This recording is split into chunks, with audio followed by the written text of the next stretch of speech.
फातिमा की रानी माँ, प्रभु यीशु की माँ, आसरा तू ही है माँ।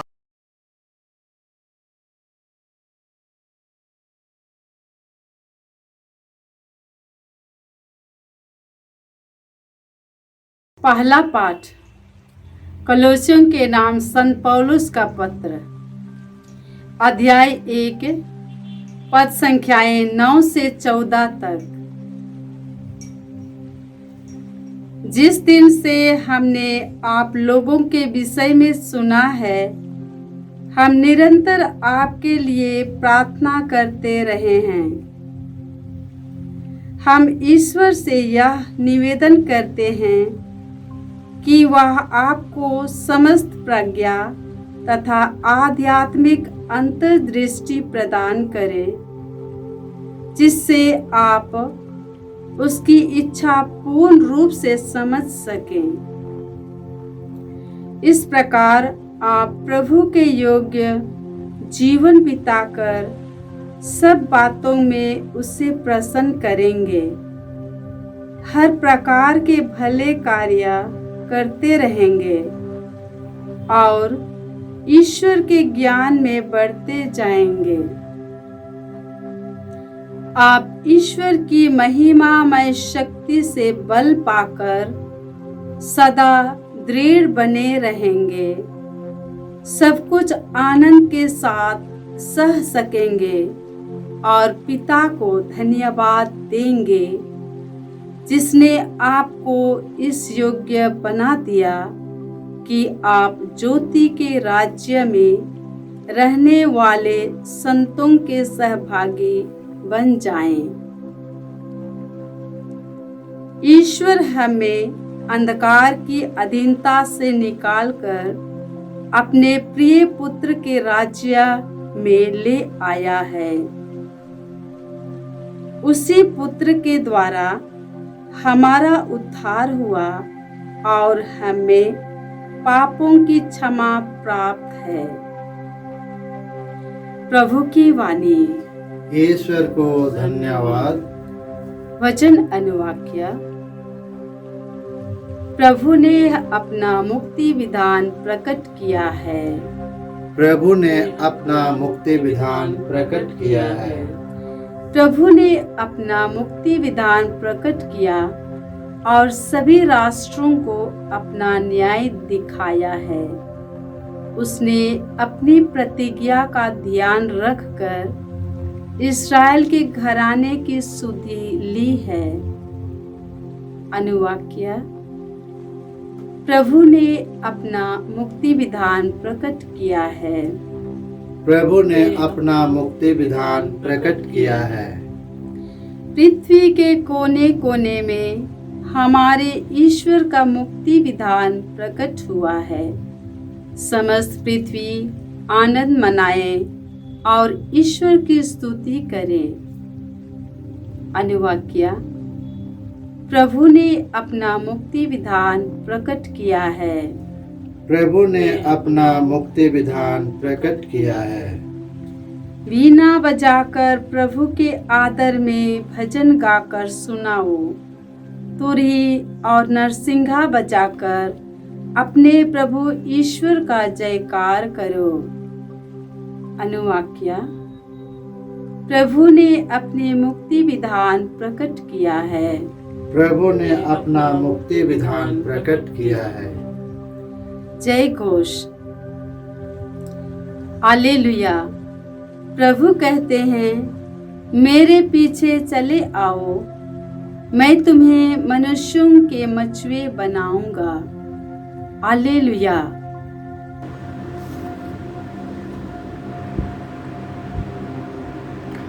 प्रभु आप लोगों के साथ हो और आपकी आत्मा के साथ।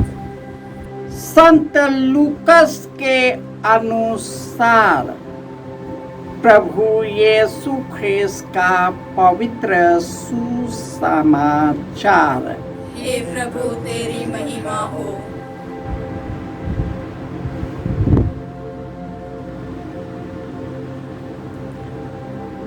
अध्याय 5 पद संख्याएं 1 से 11।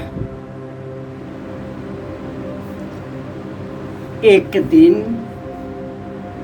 यीशु गेनेसरेत के झील के पास थे। लोग ईश्वर का वचन सुनने के लिए उस पर गिरे पड़ते थे। उस समय उन्होंने झील के किनारे लगी 2 नावों को देखा। मछुए उन पर से उतरकर जाल धो रहे थे। यीशु ने सीमोन की नाव पर चढ़कर उसे किनारे से कुछ दूर ले चलने के लिए कहा। इसके बाद वह नाव पर बैठकर जनता को शिक्षा देने लगे। उपदेश समाप्त करने के बाद उन्होंने सीमोन से कहा, नाव को गहरे पानी में ले चलो। अब मछलियां पकड़ने के लिए अपने जाल डालो। सीमोन ने उत्तर दिया, गुरुवर, रात भर मेहनत करने पर भी हम कुछ नहीं पकड़ सके, परंतु आपके कहने पर मैं जाल डालूंगा। ऐसा करने पर बहुत अधिक मछलियां फंस गईं और उनका जाल फटने को हो गया। उन्होंने दूसरी नाव के अपने साथियों को इशारा किया कि आकर हमारी मदद करो। वे आए और उन्होंने दोनों नावों को मछलियों से इतना भर लिया कि नावें डूबने को हो गई। यह देखकर सीमोन ने यीशु के चरणों पर गिरकर कहा, प्रभु, मेरे पास से चले जाइए, मैं तो पापी मनुष्य हूँ। मछलियों के जाल में फंसने के कारण वह और उसके साथी विस्मित हो गए। यही दशा याकूब और यूहन्ना को भी हुई। ये जबेदी के पुत्र और सीमोन के साझेदार थे। यीशु ने सीमोन से कहा, डरो मत, अब से तुम मनुष्यों को पकड़ा करोगे। वे नावों को किनारे लगाकर और सब कुछ छोड़कर यीशु के पीछे हो लिए।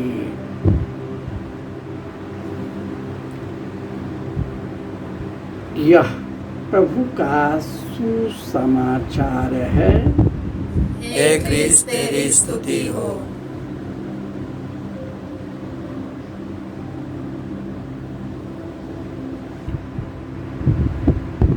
क्रिस्त में प्यारे भाइयों और बहनों, पृथ्वी और जो कुछ उसमें है, संसार, उसके सब निवासी, यह सब प्रभु का है। क्योंकि उसने समुद्र पर उसकी नींव डाली है, प्रभु ने जल पर उसे स्थापित किया है। इसलिए प्रभु के पर्वत पर कौन चढ़ सकेगा? उसके मंदिर में कौन रह पाएगा? वही जिसका हृदय निर्दोष है जिसका हृदय निर्मल है, जिसका मन आसार संसार से नहीं रमता, उसी को प्रभु की आशीष और कृपा प्राप्त है।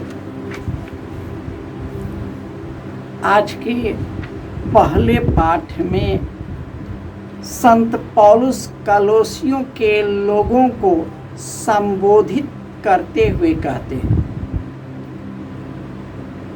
कि आप समस्त प्रज्ञा और आध्यात्मिक अंतर्दृष्टि प्राप्त करें, उनकी इच्छा पूर्ण रूप से समझ सके और उन्हीं के जैसे योग्य जीवन बिताकर सभी बातों में उन्हें प्रसन्न करे, हर प्रकार के भले कार्य करते रहे और ईश्वर के ज्ञान में बढ़ते जाए।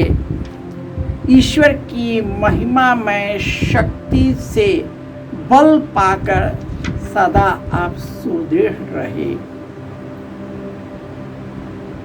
प्रभु यीशु गेनेसरेत के झील के पास आए। लोग उनके पास गिरे पड़ते थे उनकी बातों को सुनने के लिए, क्योंकि वे ईश्वर के अंतर्दृष्टि और ज्ञान से भरे हुए थे, स्वर्गीय आध्यात्मिक शक्ति से भर गए थे।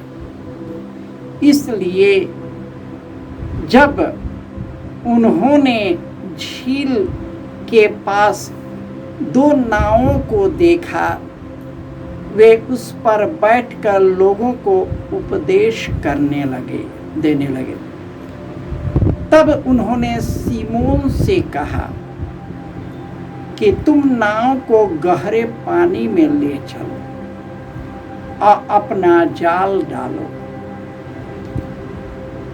और सीमोन सहृदय उसका पालन करता है और उन्हीं के सामने एक बहुत चमत्कार हो जाता है। इतनी मछलियां फंस जाती हैं कि दोनों नाव मछलियों से भर जाता है। वे देखकर चकित हो गए। सीमोन ने कहा, प्रभु मेरे पास से चले जाइए, क्योंकि मैं पापी हूँ। यीशु ने कहा, तुम आज से मनुष्य को पकड़ा करोगे। हम सभी एक दूसरे की आत्माओं को शुद्ध करने और उन्हें अंतर्दृष्टि से भरने, ताकि वह सहृदय एक दूसरे की सेवा में अपने जीवन को अर्पित कर सके और अपने जैसे लोगों को भी ईश्वर के उन्मुख कर सके। आज मनुष्य केवल इस शरीर की चिंता में है, इस संसार के चीजों में व्यस्त है और इस संसार के लिए कुछ भी करने को तैयार है। लेकिन हमारे जीवन के कठिन परिस्थितियों में ईश्वर हमारे साथ है। हमारे जीवन के मझधार में, सुख और दुख में ईश्वर हमारे साथ है।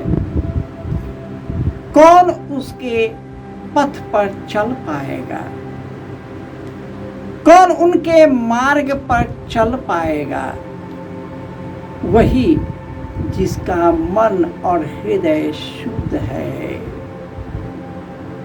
निर्मल है, वही ईश्वर के दर्शन करेंगे। हम इस दुनिया में पाप कर बैठते हैं। न चाहते हुए भी वे सब चीज़ों को कर देते हैं जो नहीं करना चाहिए। अतः हमें अपने पापों को याद करना है, पश्चाताप करना है, ईश्वर की ओर मुड़ जाना है और पापी हृदय और जो मन है उसे शुद्ध और निर्मल कर देना है। ईश्वर खुद हमारे निर्मल हृदय के मंदिर में निवास करेगा और इस मंदिर में हमेशा के लिए विराजमान होगा और हम सबों को अनंत जीवन से भर देगा। आइए हम पश्चातापी हृदय से ईश्वर के पास उन्मुख होते हैं और यीशु के पास लौट जाते हैं। यीशु हम पर दया करेगा और हम सबों को अनंत जीवन से भर देगा। जय यीशु।